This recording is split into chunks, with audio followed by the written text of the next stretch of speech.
Eu preciso primeiro dizer a você do grande desafio que é viver com Deus. Porque, segundo a Bíblia, as dificuldades, elas podem ser muito maiores do que algumas pessoas esperam. Por quê? Porque a Bíblia diz que Deus vê as coisas de uma forma diferente de nós. Quando o profeta Samuel vai ungir um novo rei na casa de Jessé, Samuel chega na casa de Jessé e se depara com Eliabe, seu filho primogênito. Então Samuel acredita estar em Eliabe, né, o novo rei para Israel. E Deus diz para Samuel: não atente para a sua aparência, nem para a sua estatura, porque eu tenho rejeitado, porque eu não vejo como o homem vê o que está diante dos olhos, porém o Senhor olha para o coração. Aí a Bíblia também diz que os pensamentos de Deus não são os nossos pensamentos, e os caminhos de Deus não são os nossos caminhos. E aí nós vamos ter um problema sério, porque nós escolhemos nossos relacionamentos por afinidades. E aí a Bíblia diz: eu não penso como você pensa, eu não ando como você anda, e eu não vejo como você vê, e nós vamos ter que andar junto. E como é que esse negócio vai funcionar? Alguém vai ter que mudar para isso dar certo. E esse alguém quem é? Deus. Certo? Deus tem que mudar para se encaixar no meu perfil, senão ele não vai andar comigo, que é um privilégio andar comigo. Certo? Então, se nós tivermos a sensibilidade e entendermos o que Deus quer fazer através de nós, eu acho que essa é a grande essência da caminhada cristã. Adquirir no Espírito Santo e na Palavra de Deus a sensibilidade para que se cumpra em nós o que Deus deseja fazer, segundo o que Ele planejou. Ok? Porque às vezes nós vamos nos relacionar com Deus e queremos que Ele faça o que nós desejamos. E a Bíblia é bem clara: os planos de Deus não podem ser frustrados. Então, se os planos de Deus não podem ser frustrados, se prepare para ver os seus. Porque entre os seus e dele, o dele não vai ser frustrado e você pode ter o seu frustrado. O que você precisa saber é que Ele sabe, conhece todas as coisas e que é o melhor para nós. Então, quanto mais rápido nós descobrimos o que Deus quer fazer, fica mais fácil. E ao longo de todo o tempo Ele nos dá as diretrizes, certo? Deixa eu ser um pouco mais completo nessa mensagem de agora. Quando nós vamos olhar para Gênesis 1 e 2, Deus vai estabelecer o modelo da vida do homem. Que modelo é esse, pastor? A fé. E disse Deus: haja luz. Deus começa então a chamar à existência as coisas que não existem, como se elas já existissem. Isso é fé. Ok? Então o estilo de vida que nós precisamos trilhar é o estilo da fé, de ver aquilo, certo? De acreditar naquilo que não está ainda diante dos nossos olhos, mas já está no nosso campo de visão.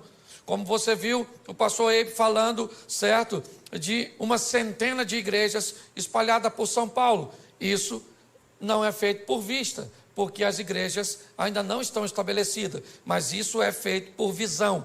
Visão é aquilo que não está diante dos seus olhos, mas já está como seu alvo no campo da fé. Quando nós olhamos um pouquinho mais à frente, ainda no Gênesis, Deus vai dar uma outra diretriz. Qual é? É que a vida do homem vai ser estabelecida em fé, mas ele tem um inimigo. Aparece lá o tal do Lapeta, certo? Eu falo com ele porque é mais seguro mandar ele para lá do que chamar ele para cá, certo? Se eu falo com você, eu falo para o Peta vir. Se eu falo com ele, eu falo para o Peta ir. E entre o Peta vir para cá e ir para lá, eu prefiro que ele fique o mais longe possível, tá certo? Mas ali nós vamos ter o opositor, o inimigo, tá certo? E logo na frente nós vamos ter as armas que ele vai usar para nos desviar do caminho da fé. O desejo pelo ambiente proibido, essa é uma estratégia do mal, certo? Lembra do tal do Sansão, o tal do cabeludão, que estava careca de saber que não devia se meter com aquelas coisas, certo? E acabou se enfiando onde não devia, porque o diabo montou uma estratégia, botando coisas doces em lugares proibidos, Porque ele é um estrategista para colocar coisas doces em lugares proibidos. Tá certo? Então, o desejo pelo proibido, ele vai falar de inveja e vai dar toda uma diretriz. Por isso a Bíblia diz que o justo viverá pela fé. Então, não é uma fé pontual, é uma fé constante. Pautado nisso, eu tenho que te mostrar hoje que Deus, ele quer mudar a vida de outras pessoas e já faz isso desde o Velho Testamento. Quem acha que essa proposta da salvação é para todo mundo, né, e olha para o Velho Testamento e ainda vê ela parece um pouco travada, mas eu queria lembrar você que uma ex-prostituta chamada Raabe resolveu mudar de vida e sair de cima do muro, tomar uma posição, assumir uma postura e entrou na genealogia do Filho de Deus.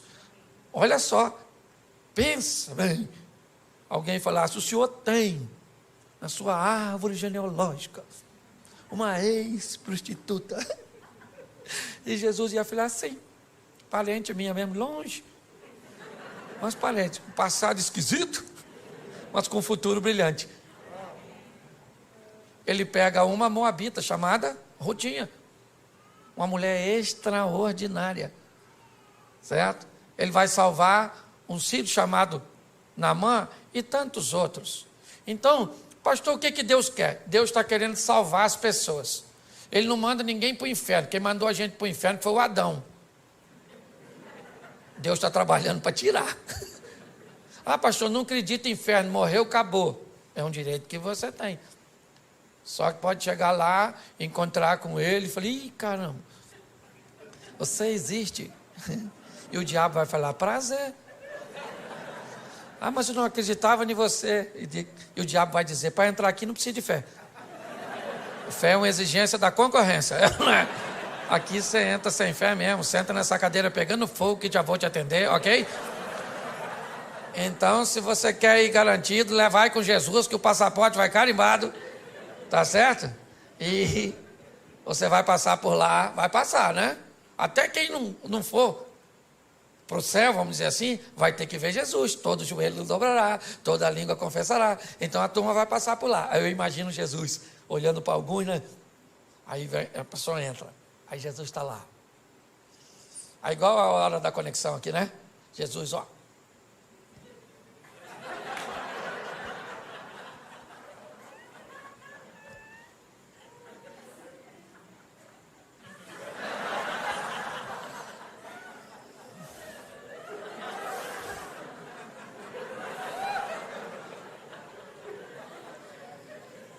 Você está rindo, mas é sério. E muito mais do que salvar você, é isso que eu quero mostrar. Jesus quer usar você para salvar outras pessoas. Amém? O evangelho que para em você, ele é pobre. Essa é a grande verdade. E o que Jesus quer fazer? Pegar essa rede de relacionamento sua e usar você para salvar essa turma. É assim que funciona. Ok? Ah, pastor, eu não me acho capaz. Isso não é problema para ele. Ah, pastor, eu sou tímido. Isso não é problema para ele. O que você precisa entender é que esse negócio não tem a ver só com você. Tem a ver com a sua família, tem a ver com seus amigos, tem a ver com seus funcionários, tem a ver com a sua rede de relacionamento, com aquelas pessoas que você influencia. E é isso que eu quero mostrar a você. Esse poder que Deus te deu, te conferiu, para exercer um nível de influência sobre o seu network, aí sua rede de relacionamento. Então, eu preciso que você abra a sua Bíblia no Evangelho de Marcos, no capítulo 4, no verso de número 35, Marcos 4, 35, que nos diz assim. Já achou? Diga amém.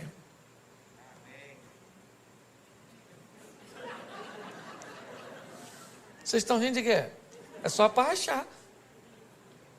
Diga amém quem já achou. Amém. Isso. Quem não achou é só ficar quietinho, que já ajuda pra caramba.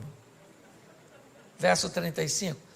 E naquele dia, sendo já tarde, disse-lhes, passemos para outra margem, ou para outra banda. E os discípulos, deixando a multidão, levaram consigo assim como estava no barco, mas havia também com ele outros barquinhos. levantou-se um grande temporal de vento, de maneira que as ondas subiam sobre o barco, e ele já quase se enchia, e ele estava deitado na popa do barco, sob uma almofada, despertaram, dizendo: mestre, mestre, não se te dá que pereçamos? E ele, despertando, disse ao vento: cala-te, disse o mar, aquieta-te. E o vento se aquietou, e houve grande bonança. Ele disse: por que sois tão tímidos, ainda não tendes fé? E sentiram um grande temor, e diziam uns aos outros: mas quem é este que até o vento e o mar lhe obedecem? Versículo 1 do capítulo 5. E chegaram na outra banda, na província dos Gadarenos, dos Gezerenos, não sei como é que está a sua tradução. Feche os seus olhos e não feche sua Bíblia. Senhor nosso Deus e Pai, continua falando conosco, e usa-me, ó Deus, como um canal de bênção, em nome de Jesus. Amém. Glória a Deus. Amém? Amém. Glória a Deus. Vamos dar uma olhadinha aqui, e é muito importante nós entendermos que, se vamos lidar com Deus, temos que entender é que Ele que dita as regras do jogo. Ele pode ir a lugares, abordar pessoas, tomar decisões que contrariariam, a nossa mente e as nossas escolhas. Ele entra em situações que ninguém entraria. Você olha para João capítulo 8, por exemplo, Jesus entra em cena num ambiente totalmente inóspito, onde ninguém entraria. Jesus entra para defender uma mulher adúltera. Lembra aquela mulher adúltera de João 8? Adúltera, apoiada pela lei de Moisés, que deveria ser apedrejada. Quem contrariasse a lei de Moisés seria acusado de blasfêmio e levaria uma pedrada também. E Jesus entra em defesa de uma dona que, cá convenhamos, nem merecia, porque ela sabia que se adulterasse, morria pedrada. Por que adulterou? Porque às vezes a gente sabe que tem coisa que vai levar a nossa vida para o buraco, mas às vezes o Satanás é tão astuto que nós fazemos aquilo que não deveria fazer. Agora a dona está lá seminua, indo para ser apedrejada fora da cidade, porque não podia tacar pedra dentro dos muros. No caminho alguém tem uma ideia genial de levar ela para bater um papo lá com Jesus, porque ele estava a fim de tacar a pedra em Jesus também. A cabeça deles é: vamos levar ela lá e vamos dizer: Jesus pode apedrejar ela? A lei do Moisés diz que pode. Se o senhor disser que não pode, a gente taca a pedra em você também. 2 coelhos com uma cajadada só. Ninguém ia se meter com a lei do Moisés, é com a dona, com a vida tão torta. O que eles não sabiam é quem era Jesus, o chefe dos crentes. Jesus está bem lá, ensinando a turminha, fazendo um discipulado. Quando de repente jogaram a dona seminua, falaram: aí Jesus, dona foi pega em flagrante. A lei nos mandou que taca a pedra nela, mas o senhor, o que o senhor fala? Jesus não falou nada. E aí o pessoal falou: fala Jesus, fala Jesus, fala Jesus. Aí ele levantou e falou assim: aí gente, fala uma coisa para tu. Estão a fim de tacar a pedra nela? Então aquele que não tem pecado dá a primeira pedrada, porque a lei do Moisés, que eles estão embasados, diz que só podia tacar pedra, o povo só podia tacar depois que as testemunhas oculares apedrejassem. Então eles que viram tinham que dar a pedrada. Eles tacavam a primeira, não podia ser uma testemunha só, e aí o povo depois vinha e matava. Só que Jesus disse: atire a primeira. Ele não está falando com todo mundo, está falando com quem viu. E aí ele disse: atire a primeira quem não tem pecado. Baixou e voltou a escrever. Aí o furdunço aconteceu, porque todo mundo se conhecia, ficou um olhando para o outro, esqueceram da mulher adúltera e ficaram olhando para as testemunhas oculares. Não vai tacar não, irmão? Taca a pedra, pô. Eu vou tacar depois de tu, porque eu não vi, mas tu viu. Ele falou: eu vi, mas tu escutou o que ele falou? Não pode ter pecado.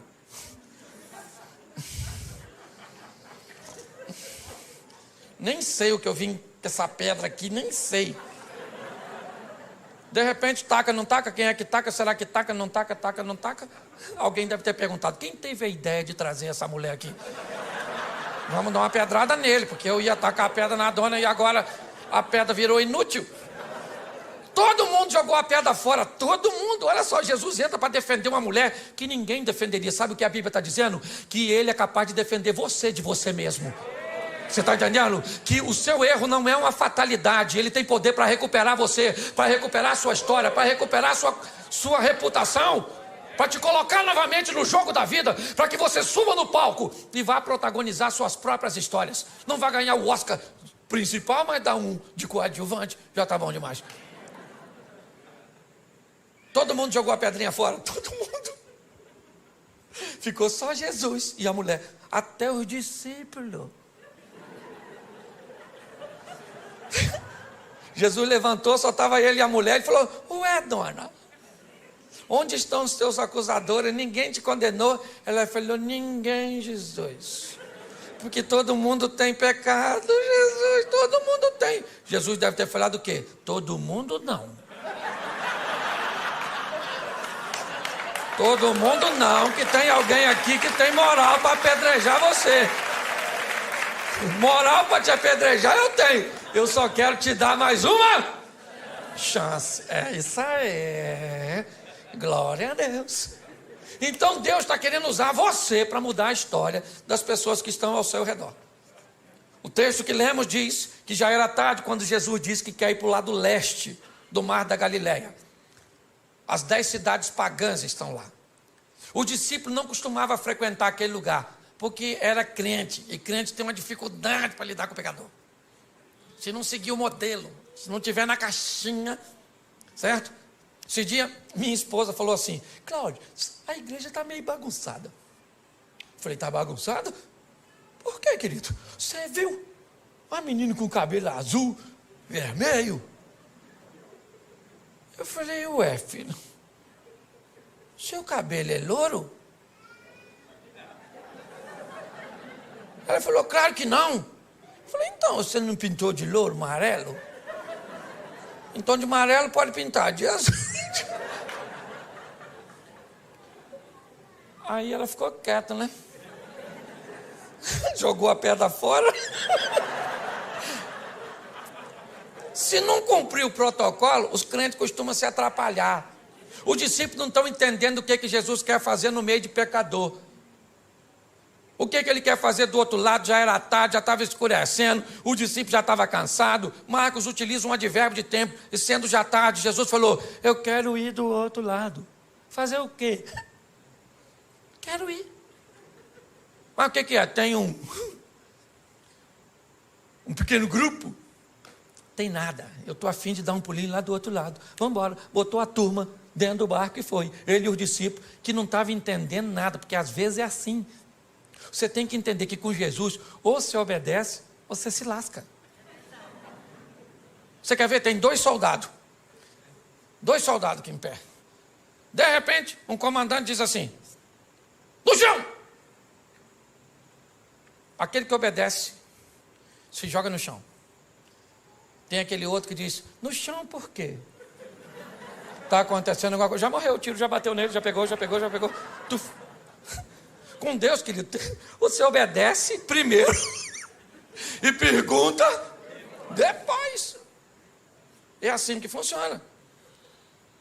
Botou todo mundo e falou assim: vamos para o outro lado, passemos para a outra margem. E ele foi dormir. Por quê? Porque ele já falou, o papel dele ele já fez. Gente, passemos. Vou deitar aqui, vocês passam e passemos, porque eu estou junto. Já falei: passemos, vocês trabalham e levam o barco e vão para o outro lado. E quem é que vem? Tempestade. Deixa eu falar uma coisa para tu que é crente. Pensa num troço com fartura na vida do crente. Tempestade. Pensa. Mal sai uma, já entra outra. Já vem assim em sequência. Pastor, que luta. Sabe, esse dia uma irmã dessas irmãs, muito pentecostal assim mesmo, olhou para mim com aqueles olhos de raio-x. E falei: nossa, o que vem aí? Aí lá vem ela na minha direção. Me olhou com aquele olhar que queria me botar medo. Falou: pastor Cláudio, o diabo está furioso com o senhor. Eu falei: irmã, bota medo de mim não. Está furioso com a senhora também, não vem de palhaçada não, na verdade.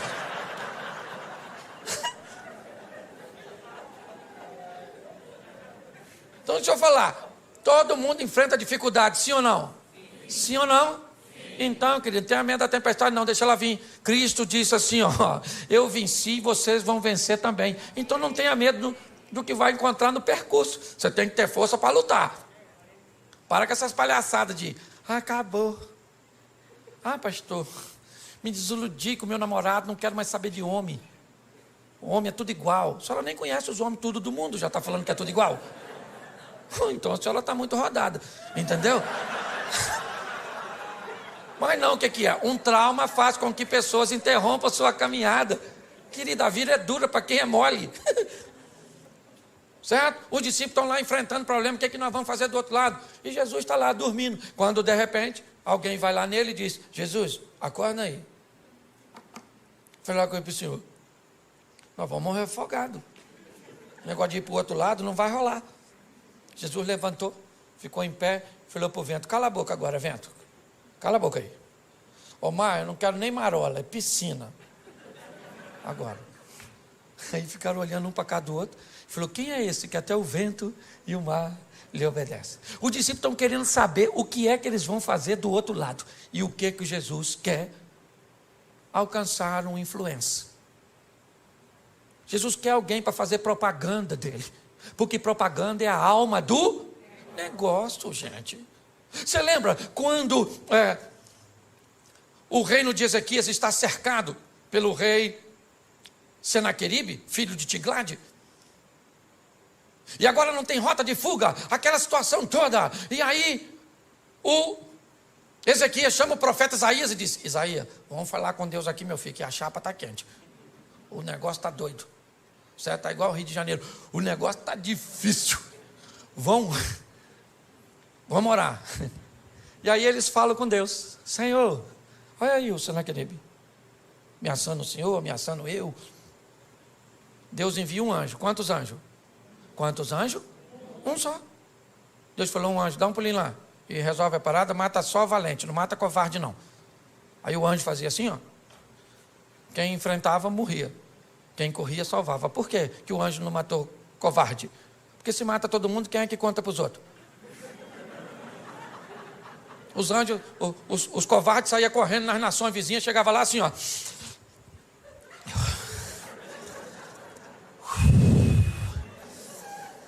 Aí Ezequias não tem dinheiro, não tem exército. Mas tem um anjo lá, meu filho, exterminador do futuro. Um anjo, rapaz, o anjo mata tudo, irmão. Mata tudo. E alguém deve ter falado: um anjo só? Ele disse: irmão, se tem dois, eu não saio vivo. É ou não é verdade? E aí todas as nações vinham a Ezequias e diziam assim: Ezequias, falei para Senaqueribe não mexer contigo. Falei: Ezequias não é a casa, Ezequias é um homem direito. Certo? Olha só. Deixa eu falar uma coisa para você. As adversidades, elas vão vir? Sim ou não? Sim ou não? Mas nós vamos vencê-la. Se prepare, querido. Não reclama. Não reclama, não. Os problemas vão vir sim. E é em meio aos problemas que nós vamos ver a manifestação da glória do Senhor. Os discípulos estão amedrontados ali, quando de repente Jesus repreendeu tudo e eles chegaram do outro. Aí acabou, desceu do barco. Eu imagino a felicidade. Nossa, graças a Deus. Quase que fundou, hein, Mateus? Você sabe nadar, Mateus? Você é cobrador de impostos? Nem sei. Quando eles estão ali, olha lá para frente, vem correndo na direção deles, um cara todo machucado, pelado e gritando. Mal acabou a tempestade, já vem um cara peladão. Eu imagino os discípulos falando: é difícil andar com Jesus, hein? É uma aventura atrás da outra, nem do susto nos refizemos. E lá vem o cara gritando. Quem é o camarada? Um dos caras mais conhecidos, um influencer. Entendeu? Assim, quase um Felipe louco. Para não botar outro no sobrenome. Um influencer, um cara. Todo mundo sabia quem era o maluco. Por quê? Porque ele era famosérrimo. Por quê? Porque andava pelado, atacava os outros. Era esquisito. Você está entendendo? Ele era quase um youtuber da época. Um cara que todo mundo conhecia. E que tinha uma vida terrível. Que ninguém podia consertar. O que Jesus pensou? Se eu mudo a vida desse cara, eu mudo a vida do local onde esse cara está inserido. Você está entendendo? Deus te chamou para mudar a sua vida. Para quê? Para mudar a sua casa, para mudar seus amigos, para mudar seus negócios, para mudar as pessoas que estão ao seu redor. O mundo cujo qual você está inserido não será mais o mesmo depois que Jesus estiver em você. É assim que funciona. Você entende isso? Ah, minha casa, querido, sua casa não muda porque você vai para casa sozinho. Chega em casa, você com Jesus. Hoje eu vou para cá com Jesus, acabou o culto. O Jesus vai comigo. Chega em casa, vai num canto. Falei, Senhor, chegamos aqui, ó. Ambiente inóspito. Os inimigos estão espalhados. Um está deitado ali no sofá, os outros estão dentro do quarto. Tem uma sogra morando lá nos fundos. Então está tudo dominado. E você vai lá dentro da sua casa, querido, e diz que agora aquele ambiente pertence ao Senhor dos Exércitos, que ali é morada dos anjos. Vai no travesseiro daqueles filhos seus, que você tem vontade de entregar eles para o Estado Islâmico. Os meninos rebeldes. Bota uma unção lá naquele travesseiro e profetiza que aquele menino pertence ao Senhor, que a vida dele vai mudar. Vai no travesseiro daquele marido da senhora. Só não sabe onde estava com a cabeça quando disse sim. E vai lá e diz, Senhor, é ruim, mas é meu, muda. Chega na sua empresa. Querido, o ambiente tem que mudar quando nós chegamos. Jesus está olhando e dizendo o que é. Eu vou mudar a vida de um camarada.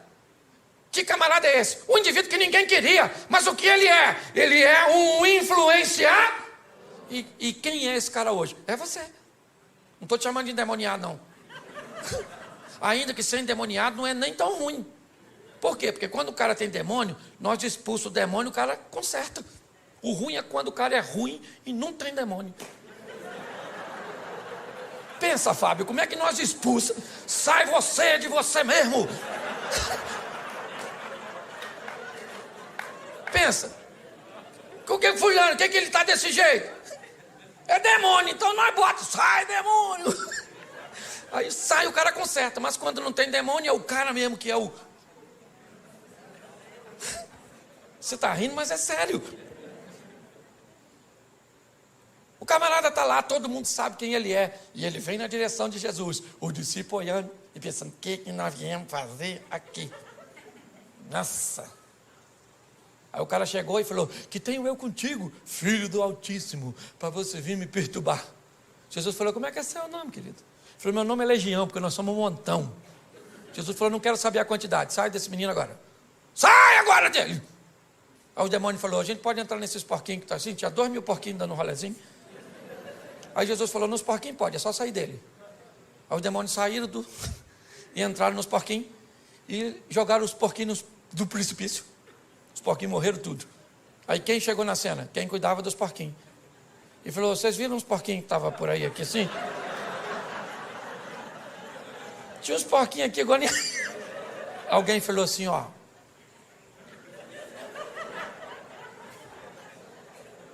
O matador de porquinho é aquele lá, ó. Só que agora, preste atenção, o cara que tinha demônio estava vestido, estava limpo, estava são e estava conversando. Esquece os porcos. Tem um homem ali que ninguém podia fazer nada por ele e que agora esse homem está transformado. E aí o pessoal vai para a cidade e diz, sabe o maluco? Não é mais maluco. Sabe o pelado? Não é mais pelado. Pare e pense. Olhe bem. A notícia chegou lá que tinha um camarada com a vida totalmente contrária, que ninguém nunca pôde fazer nada por ele. E esse indivíduo era conhecido. As pessoas, quando o viam passar na rua, sabiam quem ele era. As pessoas sabiam que ele era uma ameaça para a sociedade. As pessoas sabiam que ninguém queria se relacionar com ele. Ele era um vivo, vivendo com mortos, pois ele morava nos sepulcros. Ele se feria, ele gritava, ele atacava pessoas. Ele era basicamente um irrecuperável. E de repente Jesus chega naquela região onde não tinha um crente, onde nenhum de seus discípulos tinham condições de desempenhar uma função de sucesso. E Jesus enfrenta uma tempestade, a incredulidade dos discípulos, a hostilidade do povo daquela região, simplesmente para ter um encontro com um homem. que nós não sabemos nem o nome dele, porque às vezes o estilo de vida acaba se complicando tanto, que o que nós recebemos sobre nós é um título pejorativo, é o caloteiro, o mentiroso, o fofoqueiro, o promíscuo.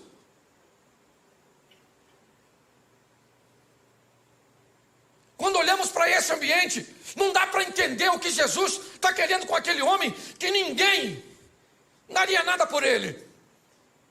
Agora aquele homem está limpo, sentado conversando com Jesus. E Jesus então diz: eu vou embora daqui. Eles não me querem. Aliás, eles não querem nem a mim e nenhum dos meus discípulos. Eu sou rejeitado aqui. E Jesus então vai sair daquele ambiente. Quando ele vai sair, o homem diz assim: eu gostaria de ir com o Senhor, Jesus. E Jesus disse: não, comigo você não vai. Você vai ficar aqui. E você vai mostrar para toda essa nação 10 cidades pagãs, Decápolis. Você vai mostrar para este povo quão grandes coisas fez o Senhor por você e como Ele teve misericórdia de você. Eu estou indo embora, mas eu vou deixar você aqui. Quem é você? O ex-endemoniado? O ex-louco? Quem é?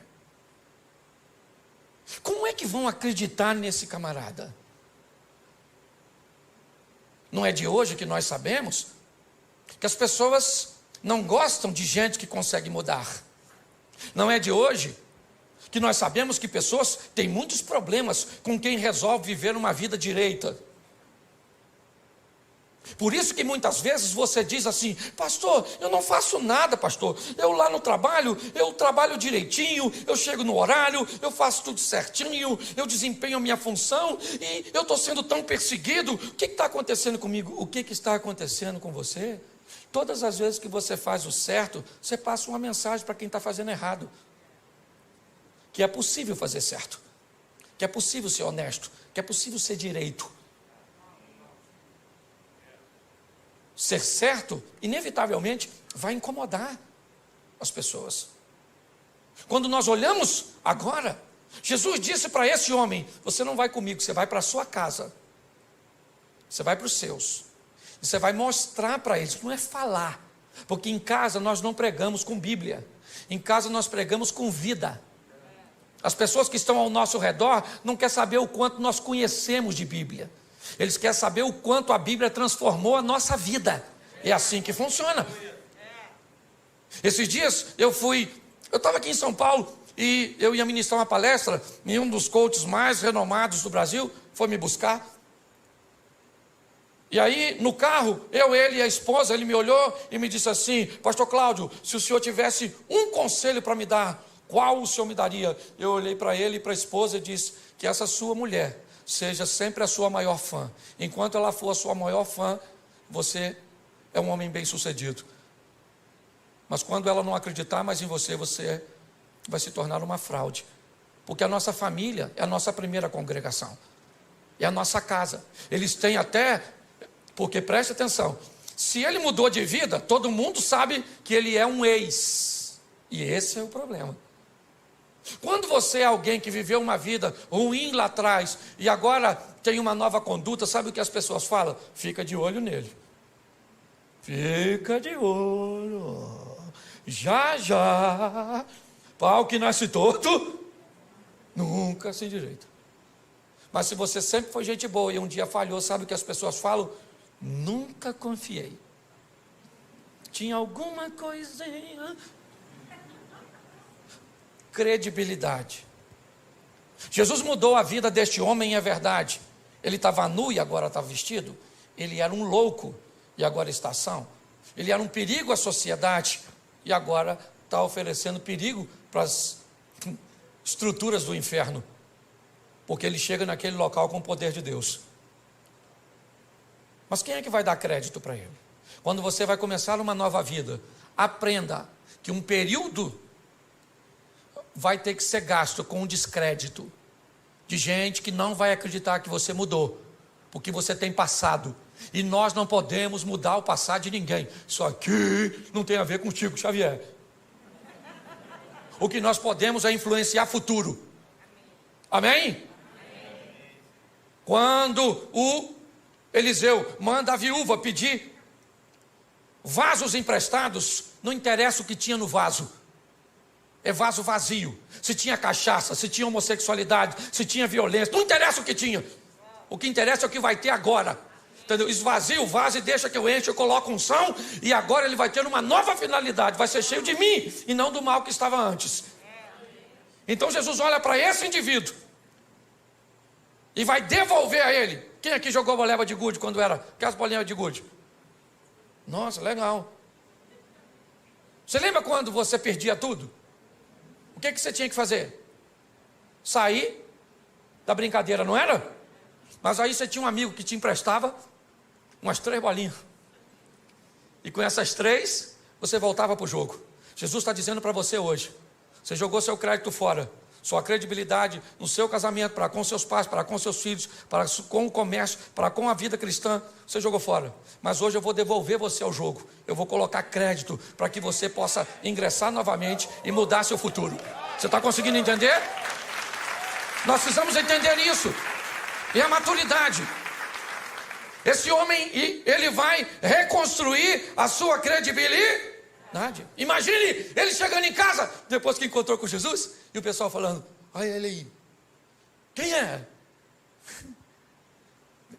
Nossa, confusão. E ele chega em casa, pensa: vestido, gente, tão bonitinho. Ele falando: bom dia, família. E o pessoal: olha mesmo, grita de novo, arranca a roupa. Porque depois da credibilidade, o próximo passo, sabe qual é? A desconfiança. O pessoal fica olhando para a gente desconfiado, não fica? Mudou mesmo, mudou mesmo, mudou mesmo. Mudou nada. Quer tomar um negocinho, não? Hã?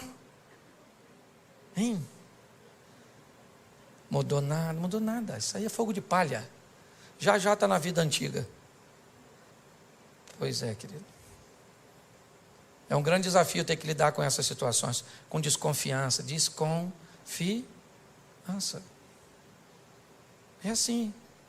Isso faz parte da nossa reintrodução nesse jogo.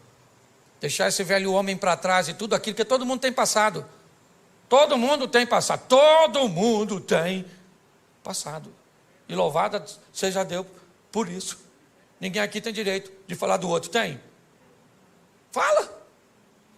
Ninguém aqui tem não, querido. É um grande desafio. Eu lembro, no começo, até fui falar com uma irmãzinha que foi falar comigo ali, como é que as pessoas desconfiavam no começo do meu ministério, por eu pregar desse jeito assim, extrovertido, fazendo os outros rir. Deu uma confusão no meio evangélico. Ah, esse pastor é um palhaço. Quem já escutou isso, levanta a mão, por gentileza. Aí, tá vendo como é que me fere até hoje? Você é um animador de auditório, um palhaço, não tem conteúdo. Escutei tudo isso. Sabe o que eles falavam? Já está envolvido no escândalo. Porque isso é um irreverente. Só porque eu sou bem-humorado. Isso sou mesmo, que dane-se. Tem gente que diz que veio para esse mundo para sofrer. Sofrer é verbo. Falei isso aqui já. E verbo só faz sentido se for conjugado. Então para com esse negócio de sofrer. Se conjugar o verbo, pelo menos não conjuga na primeira pessoa. Na segunda pode. Eu não sofro, mas tu sofre. Nós não sofremos, vós sofreis, eles sofrem. Aprenda uma coisa: se você não precisa da aprovação de algumas pessoas, por que vai se importar com a crítica delas? Você tem que saber quem você é. Estão querendo roubar a sua identidade, é isso? Causando caos na sua mente. Quando eu olho para esse texto, o que eu vejo? Eu vejo a desconfiança, sim, porque ela existe para todos nós que estamos reconstruindo a nossa credibilidade. E depois disso que vem a consistência. Quanto tempo isso dura? Eu já estou 29 anos no caminho do Senhor. Você nunca viu meu nome envolvido em escândalo. Eu tive um problema uma vez, que eu falei uma besteira, mas pedi desculpa. Também não sou perfeito. Certo? Mas eu não tenho. O pessoal ficava esperando o dia que eu fosse cair, mas nada. Meu pai casou 8 vezes, eu casei uma só. E vou com a minha mulher até o fim, em nome de Jesus. Ou na alça ou no caixão. De preferência, quero ir na alça, para ela não sofrer com o meu falecimento. Não é verdade? Eu gosto tanto dela que eu não quero assim ver ela chorar no meu sepultamento. Eu estou mais preparado para chorar no dela. Entendeu? Se mostrar isso para ela depois, acabou o casamento. Não é? Mas deixa eu te falar. O tempo foi passando. E aí, sabe o que acontece? A reputação vai se consolidando. E aqueles que te perseguiam começam a te defender. Agora é um homem de Deus. Agora é uma mulher de Deus. É assim que funciona. Aqueles que te perseguiam às vezes no trabalho, agora chega perto de você e diz assim: como é que está aquela igreja lá que você frequenta mesmo? Como é que é o nome? Aí você fala. Aí ele diz assim: quando são as reuniões lá? Aí você diz, aí ele vem no cantinho assim e diz: leva o nome da minha família aqui. Escondidinho assim para ninguém ver. O que é isso? Isso é Deus consolidando. E mostrando que aquilo que Ele fez na tua vida está mudando a vida das pessoas que estão ao seu redor. O Evangelho verdadeiro, ele não muda só a nossa vida, ele muda a vida da nossa casa. As pessoas têm que querer ver. Porque aquilo que Ele faz em você instiga. E quanto maior a intimidade, mais coisa Ele pode fazer. Gente, se tem uma passagem bíblica que me confunde, eu falo para você, é o tal do Lázaro. Olha, quanto maior o relacionamento, pastor, mais coisa, mais difícil Deus pede dos crentes. Porque presta atenção, o Lázaro está doente, Jesus não vai. O Lázaro está morrendo, Jesus não vai. O Lázaro morre, Jesus não vai. 4 dias depois, Jesus chega lá, atrasadérrimo, em Betânia.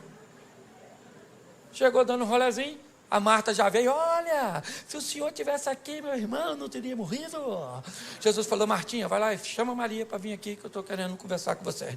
Aí Marta foi lá e falou: ó, para Maria, vamos lá que Jesus está te chamando. Aí veio a Maria com a mesma ladainha: ah, se o senhor tivesse aqui, meu irmão não teria morrido. Jesus deve ter falado: querida, até para tu falar, tu é retardatária. Isso tua irmã já falou, fica quietinha. Maria, vamos lá dar uma olhada no Lázaro. Pô, gente, sabe o que Jesus falou para o ladrão da cruz? No dia que o ladrão morreu?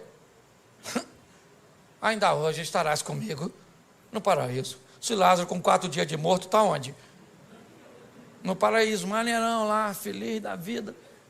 De repente escuta uma voz: Lázaro. Lázaro deve ter falado: não. Ele não vai me chamar de volta. Não, isso não é coisa que pede.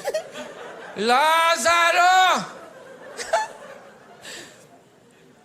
Sabe o que Lázaro deve ter falado para o anjo? 4 dias, vim passar só o carnaval aqui, na verdade. Só um feriado aqui, já estou voltando. Quanto maior for sua intimidade com Deus, mais coisas estão. Você quer viver o incrível com Deus? Quem quer viver o incrível, sensacional, o extraordinário? Então, querido, é intimidade. É assim que tem que ser. Esse cara está vivendo o incrível. 2 anos e meio depois, nós vamos sair de Marcos 5 e vamos para Marcos 7, versículo 50, por aí. Finalzinho do Marcos 7. Jesus, 2 anos e meio depois dessa primeira visita, ele volta a Decápolis, pelas terras de Tiro e de Sidom. E em Decápolis ele vai fazer a segunda multiplicação dos pães. Quando Jesus chega em Decápolis,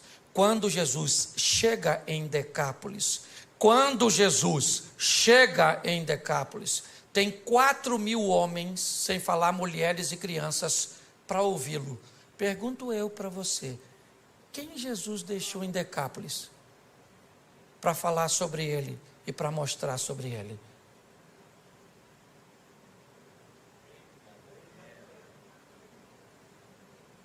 Você consegue entender? Quem era Gadareno? Gadareno era um camarada que poderia ser usado por Jesus para mudar as pessoas que estavam ao seu redor. Cada um de nós temos o nosso grupo de influência. Se ele é grande, se ele é pequeno, Isso não é o que está em questão.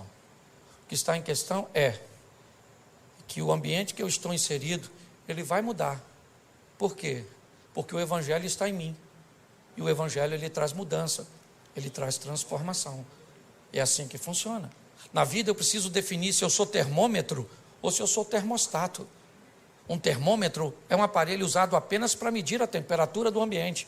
Um termostato é um aparelho que diz a que temperatura o ambiente fica depois que ele chega. É muito importante nós entendermos isso. Nós estamos inseridos na nossa rede de relacionamento, eu tenho a minha, você tem a sua, e provavelmente eu não sou capaz de transformar a sua, porque essa não é a minha função, essa é a sua função. O que precisamos é permitir que esse Evangelho mude a nossa vida, mude a nossa história, porque o povo já está farto de palavras. O que o povo quer ver é mudanças. Você sabe que um dos maiores inimigos da expansão do Evangelho é o mau testemunho de algumas pessoas que se dizem andar com Jesus? Nós precisamos sair daqui hoje. Esse é o meu propósito de vir aqui. Foi isso que Deus colocou no meu coração.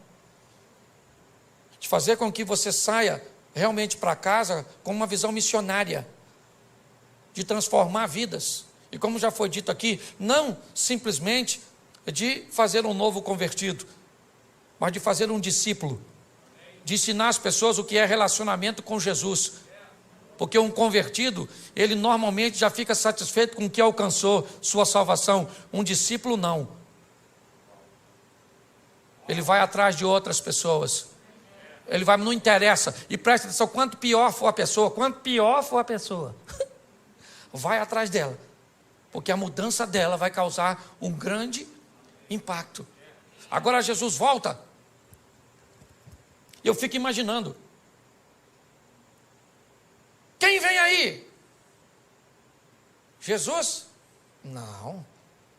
Quem é que está chegando em Gadara? Por que nós devemos vê-lo? O que ele tem? Cara, o homem que está vindo aí, ele é o camarada que fez aquele indivíduo mudar de vida. Aquele cara que era famoso porque andava nu, atacando as pessoas, desequilibrado, ele mudou. Mas como ele mudou? Ele mudou porque Cristo mudou a vida dele. As pessoas estavam interessadas em ver Jesus e também olhar o indivíduo que outrora vivia nu. Se você lembrar da passagem de Lázaro, voltamos a ela. As pessoas vinham de longe para ver Jesus, mas para ver também Lázaro. E muitos queriam matar Lázaro de novo, porque as pessoas estavam acreditando em Jesus por causa de Lázaro. E Lázaro não estava nem aí. Só deve ter falado com Jesus. Se matar agora, por favor, me deixa quieto. Você consegue entender isso? Então hoje sabe o que acontece? Primeiro, nós estamos sofrendo porque as pessoas não nos aceitam, porque isso, porque aquilo. Eu não estou nem aí, estou nem aí, estou nem aí, estou nem aí. Vai para a internet ver o que as pessoas falam de mim. Esse dia disseram que eu sou o anticristo. O senhor prega desse jeito, o senhor deve ser o anticristo. E eu escrevi lá mesmo, se eu for o anticristo, você deve ser a besta.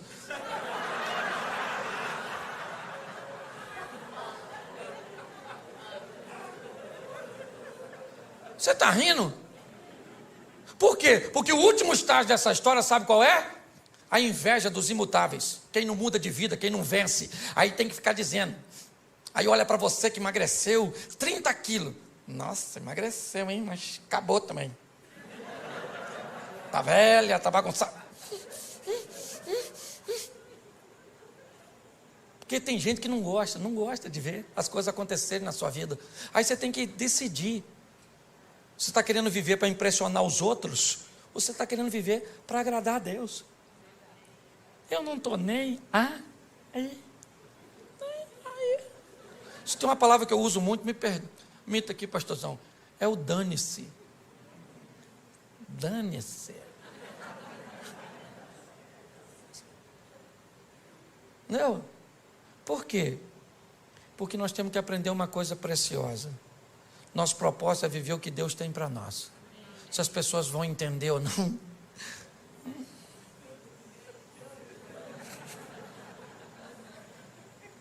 Certo? Nós vamos viver. Então pare de ficar abatido. Descubra o que Deus quer fazer através de você na sua rede de relacionamento. É assim que funciona. E você vai ver que a sua vida vai ficar mais fácil. Quem imaginava que aquele indivíduo seria um evangelista tão poderoso? Ninguém. Se você estivesse lá, você o escolheria? Provavelmente não. Mas ele escolheu.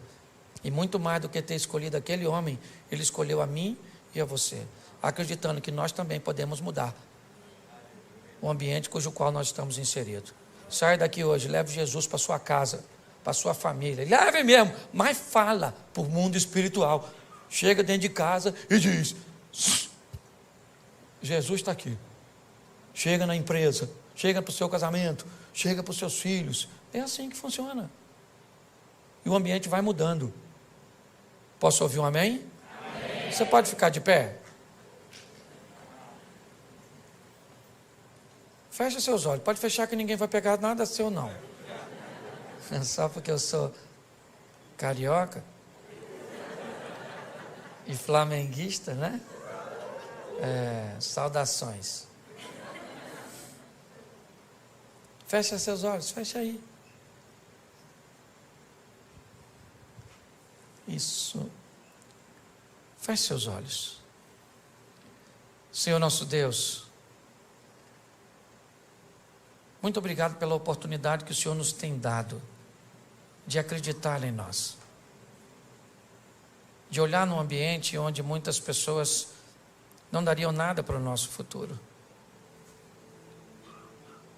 As sentenças a respeito de nossa família, de nossa caminhada de fé, de nossos filhos, do nosso casamento, às vezes da nossa saúde, não é das melhores.